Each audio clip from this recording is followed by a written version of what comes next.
let's go back to the not just prescription drugs, but things like the acetaminophen and all the way up to the opioids.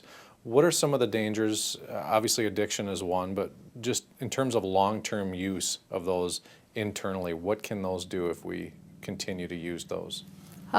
Well, I mean, the opioids dramatically reduce hormones, so they mess with testosterone and with menstrual cycles. So there are a lot of problems with that. We have our hormones for a reason. They keep our bone density up. They help with healing. There are many functions for them other than just keeping our sexual function going. But they can certainly interfere with all of those things, and that's the opioids. The acetaminophen and the nonsteroidal anti-inflammatories interfere with our kidney function.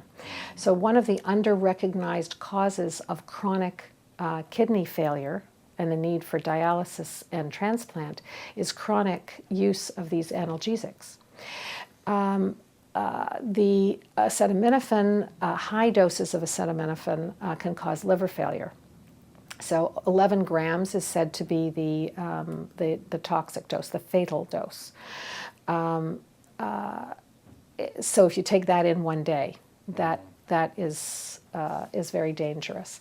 But then, what happens with the long-term use? I mean, the liver does have a tremendous capacity to regenerate, but if somebody is alcoholic or has hepatitis that has attacked their liver, the acceptable dose goes way down, possibly to zero.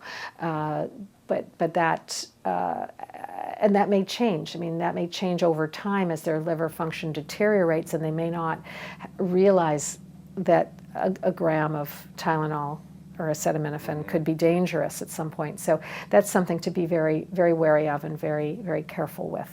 But our kidneys don't regenerate very well, but our liver does have a remarkable capacity to regenerate.